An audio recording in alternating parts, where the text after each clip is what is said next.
तो सुखदेव स्वामी से बड़ा सुंदर प्रश्न किया कि महाराज इस सृष्टि की भगवान रचना कैसे करते हैं, यह हम जानना चाहते हैं। तो सुखदेव स्वामी इस सृष्टि के रचना के लिए बतलाते हैं कि सर्वप्रथम एक महत् तत्व से त्रैविध अहंकार की उत्पत्ति हुई।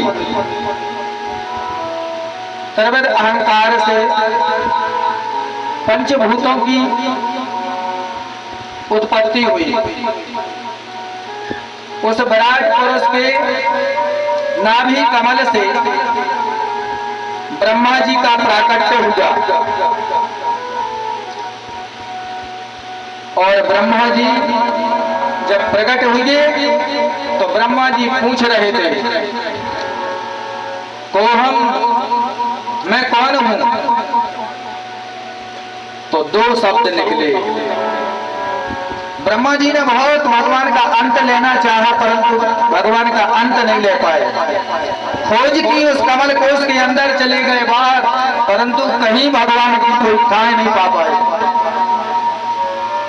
तो ब्रह्मा जी ने अंत में कहा कि मैं कौन हूं, किस लिए यहाँ आया हूं? तो दो शब्द निकले। स्पर्शे सुयत षोडश में कबिंसम। स्पर्श वर्णों में 25 अक्षर होते हैं, का से लेकर के 9 पर्यंत। तावर्ग, चावर्ग, टावर्ग, तावर्ग, पावर्ग। तो 16वां अक्षर है का और 21वां अक्षर है पा। स्पर्शे सुयत षोडश में कबिंसम। षोडश माने 16वां, में कबिंसम माने 21वां। 2 अक्षर निकले, ता और पा। ब्रह्मा जी तप करो, तो ब्रह्मा जी ने जब 12,000 वर्ष तप किया। भगवान ने अपनी वाणी को ब्रह्मा जी के हृदय में प्रकट किया। भगवान कहते हैं, अहमेव समयवाग्रे नान्यं सद सद परम पश्चादहं यदेतच्च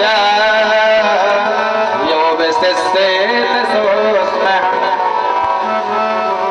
ब्रह्मा जी ने पूछा भगवान से कि ये सारा संसार आपने कैसे बनाया?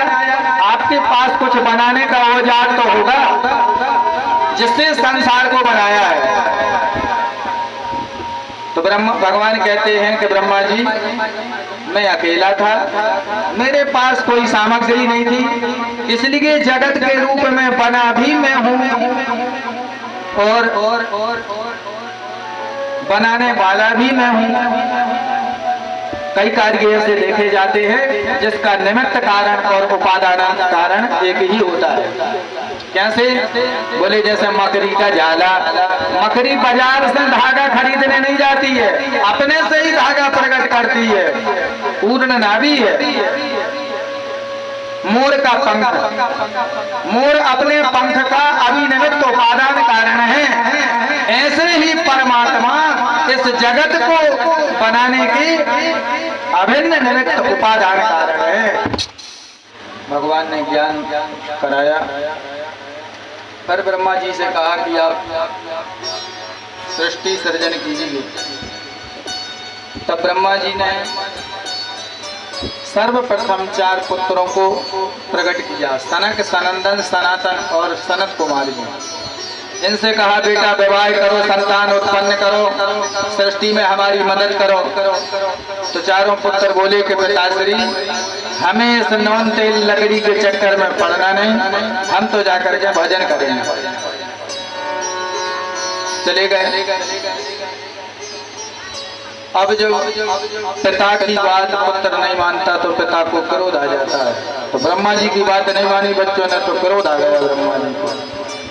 द्रिया निग्रह मानोपि प्रबोध मध्य प्रजापते सद्यो जाए ततन मन्यो कुमारो नील लोहिता। ब्रह्मा जी की भौहों के बीच से माथा फाड़ के एक पुत्र निकला, नील लोहित बालक, जिसको हम और आप सब भगवान शिव जी कहते हैं। तो ब्रह्मा जी के भौहों के बीच से प्रकट हुए भगवान शंकर। तो शिव जी पहले रो रहे थे, सावैरोद देवाना पूर्वजो भगवान भवा नावानी गुरु में दाता स्थानानि च जगद्गुरु। पिताश्री में कौन हो? आपने किस लिए बनाया? मेरा नाम क्या है? कृपया बताएं। मेरे माता पिता कौन है? तब भगवान ने कहा, बेटा तुम मेरे पुत्र हो, तुम्हारा नाम शिव है, तुम्हारा नाम रुद्र है, तुम्हारा नाम वामदेव है, तुम्हारा नाम काल है। 12 नाम गिनाए और कहा तुम सृष्टि रच के हमारा जो है कार्य करो। तो भगवान शिव जी ने भूत पिशाचों की सृष्टि को रचना प्रारंभ कर दिया और फिर उसी को भक्षण करने लगे। तब ब्रह्मा जी ने मना किया, बोले बेटा तुम जाकर के भजन करो, तुम्हारे बस की बात नहीं। तो शिव जी चाहते थे कि हमको भज नहीं मिले। अब इसके पश्चात ब्रह्मा जी ने अपने मानस पुत्रों को प्रकट किया। आंखों से अत्रि, हाथों से कृतु, मुख से अंगरा, दाएं स्तन से धर्म, पीठ से अधर्म, दाहिने अंगूठा से दक्ष प्रजापति, नीचे के ओंठ से लोभ, जिह्वा से सरस्वती, छाया से कर्दम प्रजापति, प्राण से वशिष्ठ, भौहों से भृगु। इस प्रकार से होली में नारद अपने 10 पुत्रों को प्रकट किया। कर्दम की पुत्री, कर्दम की जो पत्नी थी देवहूति, मनस्तु शतरूपाया त्रिसा कन्या जगिरे आकुति देवहूतिस्या प्रसूतिर्दिति विश्रुता। तो मनु महाराज की 3 कन्याएं हुई। पहले कन्याओं के बारे में बताया।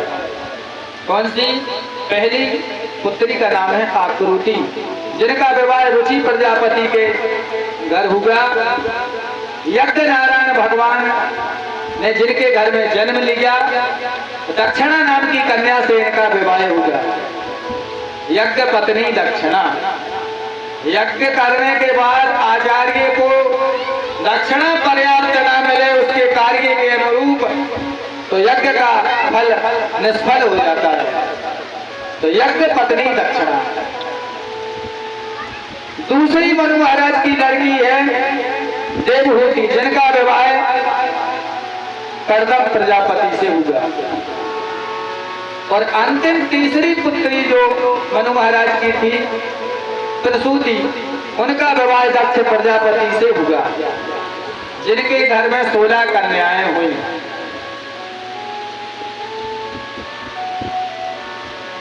तेरा धर्म को ब्याही,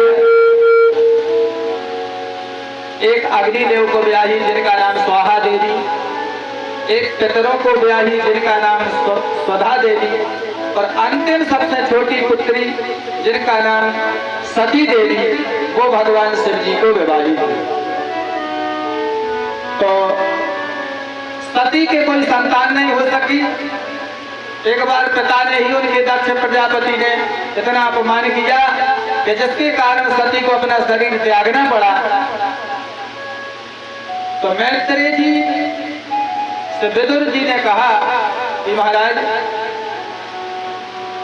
छोटी लड़की तो पिता के लिए बहुत प्रिय होती है, पर दक्ष प्रजापति ने अपनी छोटी पुत्री से और उनके दामाद से भले इतना द्वेष क्यों किया कि जिसके फलस्वरूप पुत्री को मरना ही पड़ा। मैं सुनना चाहता हूं। तब मैत्रेय जी कहते हैं, विदुर जी, एक बार पितामह ब्रह्मा ने, जब ब्रह्मा जी ने दक्ष को प्रजापति घोषित किया तो उसका स्वागत समारोह हो रहा था। उस स्वागत समारोह में समस्त देवता, ऋषिगण, ब्रह्मा, विष्णु, महेश सभी लोग पधारे। कुछ समय बाद दक्ष आया। दक्ष ने जब उस सभा में प्रवेश किया तो अहंकार में सिर घुमाते हुए दक्ष ने उस सभा में प्रवेश किया तो सब लोगों ने खड़े होकर के दक्ष का अभिवादन किया कि आइए महाराज विराजमान हो। परंतु ब्रह्मा, विष्णु, महेश इन तीन जब खड़े नहीं हुए तो इनको देख करके ब्रह्मा जी को, विष्णु को तो देखकर कुछ नहीं बोला, मनु शिव जी को देख करके लाल आंख हो गई दक्ष को। दक्ष ने कहा कि देखिए, सभा में एक भी असभ्य व्यक्ति यदि आ जाता है तो सभा का स्वरूप बिगड़ जाता है। इसलिए विशेष लोगों में विशेष लोगों का ही आगमन होना चाहिए।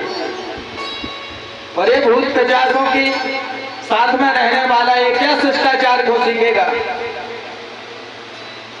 तो सब लोग कहने लगे भैया नेता का भाषण तो अंत में होता है, मगर इसने तो आते ही साथ बोलना शुरू कर दिया है, जरूर कुछ कारण होगा।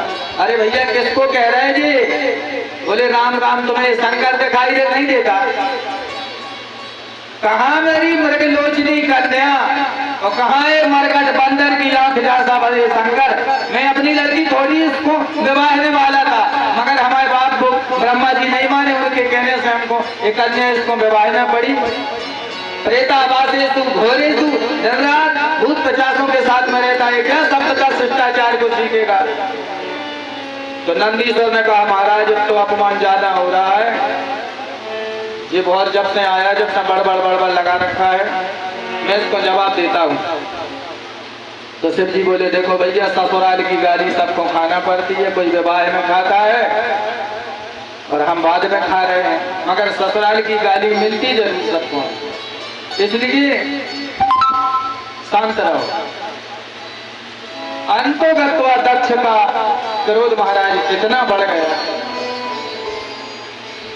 रह मन धागा प्रेम का मत तोड़ो चटका, टूटे से फिर ना जुड़े गांठ पड़ना। आज इतना ज्यादा दक्ष का 12 से ज्यादा क्रोध बढ़ गया कि उसने आज भगवान शंकर जी को शराप ही दे डाला। उसने कहा कि आज से शंकर को यज्ञ में कोई भी भाग नहीं मिलना चाहिए। अब नंदीश्वर से रहा नहीं गया। अब नंदीश्वर तमक के खड़े हुए, बोले मैं बताता हूँ इसको। बोले जब से आया है तब से शांत नहीं है। ऐसे करुणा के अवतार, सांपों को लोग मार डालते हैं, भूत पिशाचों को बोतल में बंद करके गड़वा देते हैं, मगर भगवान शंकर जी इतने करुणा के अवतार हैं कि ऐसे भूत पिशाचों पे भी दया करते हैं। ऐसे करुणा के अवतार से तूने इतना बड़ा देश किया कि उनको शराप दे डाला, इसलिए मैं भी शराप देता हूँ कि तेरे लिए बकरे का ही सिर लग जाए। अब भृगु जी खड़े हुए, भृगु जी बोले गए ससुर दामाद का झगड़ा, तुम बीच में क्यों बोले? मैं भी शराप देता हूँ कि आज से शिव जी के जितने गढ़ हैं सब पाखंडी हो जाएं। तो शिव जी के सभी गढ़ खड़े हुए और उन्होंने कहा कि अरे बाबा भृगु जी से तुमने हमको कैसा शराप दिया, हमने क्या बिगाड़ा तुम्हारा? चलो आज से हम भी शराप देते हैं कि आज से सभी ब्राह्मण चाटुकार हो जाएं, भिखमंगा हो जाएं, सर्वभक्षात् तेजो दया। शंकर जी बोले राम राम, स्वागत समारोह हो रहा है कि श्राप समारोह हो रहा है? यहाँ से चलना चाहिए। तो भगवान शिव जी ने तो उठाया त्रिशूल और उस सभा से चले आए। किंतु एक दिन प्रजापति दक्ष ने हरिद्वार में एक वाजपेयी नामक यज्ञ करवाया, जिसमें सबको निमंत्रण दिया, कोई रह ना जाए, सभी को निमंत्रण भेजा, परंतु भगवान भूत भावन भोलेनाथ के लिए कहीं कोई भी चिट्ठी पत्र का नहीं भेजी। अब जब पकड़ जाती है तो लोग थोड़ा मजा लेते हैं दूसरे का। तो आज देवांगनाएं विमानों में बैठ बैठ के आ रही हैं और कैलाश पर्वत के ऊपर से जा रही हैं। तो सती बैठी थी, सती संगारी देवी के यहाँ बैठी, तेरे को पता नहीं तेरे पिताजी ने कितना बड़ा उत्सव किया है, ते नहीं चलेगी वहां? सती जी ने कहा कि आप लोग चलिए, मैं शीघ्र आने की चेष्टा करूंगी। अब सती जिसके मायके में कोई बड़ा कार्य हो तो माताएं कैसा रह सकती हैं। फिर तो दौड़ के गई सती जी और भगवान भोलेनाथ के चरण दबाने लगी। भगवान भोलेनाथ ने कहा, देवी क्या बात है, आज बहुत सेवा कर रही हो? बोले नहीं नहीं महाराज, हमारा तो धर्म ही है आपकी सेवा करना। बोले नहीं नहीं, आज कुछ विशेष सेवा कर रही हैं, क्या कारण है? तो कहा, आज ऐसी बात कही कि शिव जी के लिए ससुराल से ममता उत्पन्न हो, प्रेम उत्पन्न हो। कहती महाराज आपको पता नहीं है? बोले नहीं तो। बोले प्रजापतस्ते ससुरस्य सांप्रतम निर्यात तो यज्ञ महोत्सवा किला वयं च तत्रा विश्राम पामते यद्यस्तानि बहुधा भजन्ते। आपके ससुरस्य उत्सवस्य महोत्सवा, आपके सुसर बाबा ने बहुत सुंदर यज्ञ करवाया है, आप चलिए। शिव जी बोले चिट्ठी पत्रिका तो आई नहीं होगी, अपने राम जाने वाले नहीं। सती देवी बोली महाराज चिट्ठी पत्रिका जरूर भेजी होगी पिताजी ने, परंतु आजकल डाक गड़बड़ा गई है इसलिए नहीं आ पाई होगी, मगर भेजी जरूर होगी। तो बोले देवी आज हम तुम्हें एक ऐसा रहस्य बताते हैं जो आज तक छुपाए बैठे थे। आज शिव जी ने वो बात बताई जो प्रजापति दक्ष ने शिव जी का अपमान किया था, और कहा कि देवी अगर तलवार लग जाए शरीर में, कोई शस्त्र लग जाए तो ऐसी ऐसी जड़ी बूटियां हैं कि चिन्ह तक नहीं रह जाता है, उनका निशान भी मिट जाता है। परंतु जब कोई वाणी का घाव लगाता है, वाणी का तीर मारता है, तो जब जब उसको याद करते हैं वो तब तक मर्म स्थानों को ताड़ता है। देवान सम तप्तति मर्म ताड़ता, वो दिन रात बातें परेशान करती रहती हैं। एक बार तुम्हारे पिता ने हमारा ऐसा देवी अपमान किया, हमको श्राप दिया, इसलिए अपने राम तो नहीं जाएंगे, तुमको जाना हो तो तुम जा सकती हो। सती ने फिर कहा अरे महाराज ससुर दामाद का झगड़ा, लोग कहेंगे कि अरे देखो बिटिया भी नहीं आई, दामाद भी नहीं आया, तो घर की बात चार लोग तमाशा बनाए, इसलिए आपको चलना चाहिए। शिव जी बोले नहीं नहीं देवी, तुमको जाना तो तुम जा सकती हो, अपने राम तो जाने वाले नहीं। आवत ही हर से नहीं नैनन नहीं सने, तुलसी कहाँ न जाइए कंचन बरसे। सोना क्यों ना बरस रहा हो, जहाँ जाने से अगर हमारे जाने से कोई टेढ़ी आंख कर ले तो ऐसी जगह पर हमें नहीं जाना चाहिए। इसलिए देवी अपने राम तो जाने वाले नहीं है, तुमको जाना तो तुम जा सकती हो। कहे देखा हर जतन बहू रायना दक्ष कुमार, दिए मुख गण संग तब विदाहीन त्रिपुरार। जब सती देखा कि मानने वाली नहीं है तो कुछ गणों को साथ में लिया। भूतगण भी बोले करे माता जी हमारे के आप लोग अकेले जाएं, हम लोगों के जीवन को निर्कार है, हम भूत पिशाच सब चलेंगे आज आपके साथ में। भूत पिशाच महाराज तैयार होने लगी। सती ने अंत में निर्णय ले लिया और कहा कि स्वामी हम 16 बहनें हैं, जब से हम लोगों की शादी हुई है तब से कभी मिलना नहीं हुआ आज तक। आज यज्ञ है, यज्ञ में 16 बहनें मिलेंगी, सब बहनों ही मिलेंगी, कितना आनंद आएगा। तो देखा कि अब सती मानने वाली नहीं है। अंत में निर्णय लिया कि यज्ञ रोज रोज होते नहीं है, जाना है तो जाना है। और सती उन भूत पिशाचों के साथ में यज्ञ के जाने के लिए तैयार होती हैं। कई प्रकार के भूत पिशाच माता जी के साथ में हवा तूफान उड़ाते हुए जा रहे हैं। जिस समय यज्ञशाला में पहुंचे तो वहां देखा कि बहनें आ रही हैं। तो बहनें ने देखा कि सती अकेली खड़ी है, तो हंसती हुई बगल से निकली तर्क करते हुए और कहा, बहन क्या ठीक आ गई? अरे माता पिता है, माता पिता ने नई चिट्ठी पत्रिका भेजी तुम्हारे स्वामी को तुम्हारे लिए, बिना बुलाए आ गई, तुम ठीक आ गई। और ऐसी हंसते हुए कहते निकल गई। अब सती जी को अटपटा व्यवहार तो बड़ा बेकार लगा। अब आगे देखा कि माता जी आ रहे हैं, तो माता जी दौड़ करके आई और सती को अंक में भर दिया और कहा, बेटी मैं तो कितने समय से तुम्हारी रास्ता देख रही हूँ कि ना दामाद आए ना बिटिया आई, स्वामी को क्यों नहीं लाए? सती जी कहती, मैंने तो बहुत कहा माता जी, अब वो अड़ी पकड़ गए हैं, किसी कारणवश नाराज हैं तो इसलिए नहीं आए। अब सती ने कहा, यज्ञशाला भी चलना चाहिए, यज्ञशाला में भी देखना चाहिए। तो सादर भली मिली एक माता, भगनी मिली बहुत मुस्काता। तो बहनें हंसी तर्क करते हुए मिली, परंतु माता जी ही पुत्री से जैसे मिलना चाहिए वैसे मिली। और जब यज्ञशाला में जाकर देखा तो बड़े से बड़े देवता, छोटे से छोटे देवता का भाग रखा है उस यज्ञ में, परंतु भगवान शिव जी का कहीं कोई भी भाग नहीं देखा। अब तो सती जी से रहा नहीं गया, सती ने दक्ष को ललकारना प्रारंभ कर दिया और कहा कि अरे मूर्ख, तुम इतना बड़ा बुद्धिहीन है कि ऐसे करुणा वरुणालय भगवान आशुतोष शंकर से इतना विरोध किया तुमने।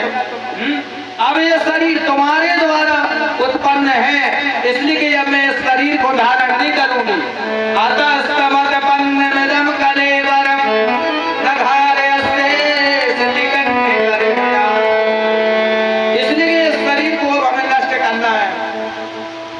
ताकि हम यहाँ से जाने के बाद में तो शिव जी हमसे जब पूछेंगे कि कायदाक्षायणी कैसा स्वागत हुआ यज्ञ में, तो उस समय हम उनका सामना नहीं कर पाएंगे, इसलिए अब शरीर को धारण नहीं करना है। और सती जी ने महाराज अपने पति का अपमान देख करके और यज्ञशाला के पास जाकर भगवान का स्मरण किया कि मैं जन्म जन्म तक एक ही वर मांगता हूँ भगवान कि मुझे जिस जन्म में पति मिले तो भगवान शिव जी ही मिले। तो ऐसा कहकर के सती जी ने तो अपना शरीर होम अग्नि के लिए अर्पित कर दिया।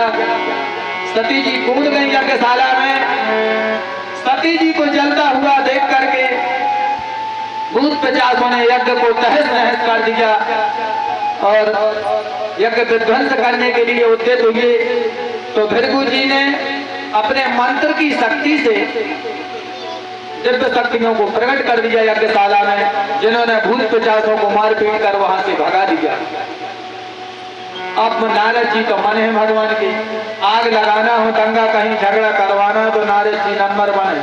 नारद जी ने कहा मौका बहुत अच्छा है दक्ष को कुटवाने का, अब चलो जरा अपन शिव जी के पास चुगली करते हैं। देर नहीं लगी, नारद जी पहुंचे, वंदन किया।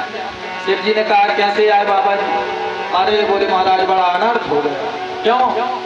बोले आज तो सती जी ने आपका यज्ञ में कोई भाग ना देख करके आज अपने प्राण ही निछावर कर दिए उस यज्ञशाला में। और शिव जी ने जब इतना सुना, एक जटा उखाड़ के जब जमीन में पछाड़ी तो एक अत्यंत अतिकाय उग्र रूप धर के एक महापुरुष प्रकट हो गया। भगवान ने कहा ओ वीर भद्रम ते, उसने कहा किम करोगी, क्या करना है महाराज? बोले दक्षम सा यज्ञम सा जही, जाओ दक्ष को यज्ञ समेत समाप्त कर दो। हाथ में त्रिशूल तलवार लिए तमतमाती आंखें, अत्यंत महत्काय शरीर, चला यहाँ से। अब भूत पिशाच कट के आ रहे थे रास्ता में, जब वीरभद्र पर नजर पड़ी तो सब लौट पड़े। भूत पिशाच जो पिट कर आ रहे थे वो सब लौट पड़े। उन्होंने कहा अब हमारे महाराज आ गए, चलो रे चुन के बदला लेंगे, मारेंगे सबको खत्म। तो वीरभद्र के साथ में समस्त भूतगण द्वारा लौटे। तो भूत जब चलते तो हवा वायु चलती बहुत खतरनाक। तो भूत चल रहे, हवा वायु चल रही है। इधर यज्ञशाला में सब देवता बोले कि भैया हमको लग रहा है कि गाय आने का समय हो गया है, इसलिए धूल उड़ रही है। एक देवता बोलो अभी कहाँ से गाय आने का समय हो गया? हर कपड़े गाय आती हैं भला? एक बोला हम बताएं, बोले हाँ। बोले हमको लग रहा है कहीं डकैती पड़ी है तो घोड़ा दौड़ रहा है इसलिए धूल उड़ रही है। एक बोला तुमको पता नहीं? वाताना भांति नहीं संति दस्तवा प्राचीन बरही जीवती होकर दंडा। इस समय राजा प्राचीन बरही का राज्य है और उसके राज्य में चोरी डकैती भूल कर हो नहीं सकती, वो बड़ा उग्र शासक है। एक बोला हमको लग रहा है कि प्रलय आने का समय आ गया, इसलिए ये ऐसे प्रलय भंजनकारी हवा बन के टूट रहे। बोले नहीं नहीं, चाक्षुष मनमंत्र अभी नहीं, प्रलय का भी समय कहाँ होगा? ऐसा बात ही कर ही रहे थे कि उसी समय पर भूत पिशाचों ने आकर के टूट पड़े सबके ऊपर मारने लगे।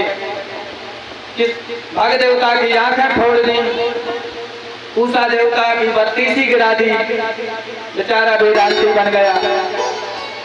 मारो काटो, पूरी यज्ञशाला को तहस नहस कर दिया। भृगु जी की दाढ़ी पकड़ के बाल नोच दिए और भगा दिया धक्का मार के वहां से भृगु जी को, और पूरे यज्ञ को तहस नहस कर दिया। तो जब दक्ष पर नजर पड़ी तो एक दार उठाकर पटका, तो तलवार निकाल कर दक्ष का सिर काट के और उसी होमाग्नि में डाल दिया। यज्ञ विध्वंस हो गया। अब देवता कुट पिट के देवता भागे ब्रह्मा जी के पास। बोले महाराज यज्ञ में गए थे, यज्ञ में भाग लेने गए थे, अपना ही भाग दे आए वहां पे। ब्रह्मा जी बोले जहां भगवान शिव जी का अपमान होगा, जब हम नहीं गए वहां पे, विष्णु भगवान नहीं पहुंचे, शिव जी नहीं पहुंचे, तो तुम लोग कैसे गए भाई?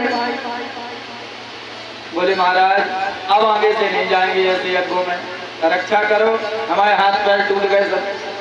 बोले ठीक है। ब्रह्मा जी बोले भगवान भोलेनाथ थोड़े में प्रसन्न हो जाते हैं, थोड़े में नाराज हो जाते हैं। देवताओं को लेकर के ब्रह्मा जी पधारे। देवता बोले महाराज हमें तो बड़ा डर लगता, हम तो दूर खड़े रहेंगे, आप ही जाइए। तो ब्रह्मा जी पहुंचे और ब्रह्मा जी ने जब शिव जी को देखा तो शिव जी दौड़ करके वहां से भागे आकर ब्रह्मा जी के चरणों में लेट गए और ब्रह्मा जी को आसन दिया, क्योंकि व्यवहार जगत में ब्रह्मा जी पिता हैं भगवान शिव जी के। तो किस लिए आना होगा? बोले आपके विरोधी यज्ञ में बेचारे देवता परेशान हैं, किसी के दांत टूट गए, किसी की आंख टूट गई, आप कृपा करो। भृगु जी नीचे को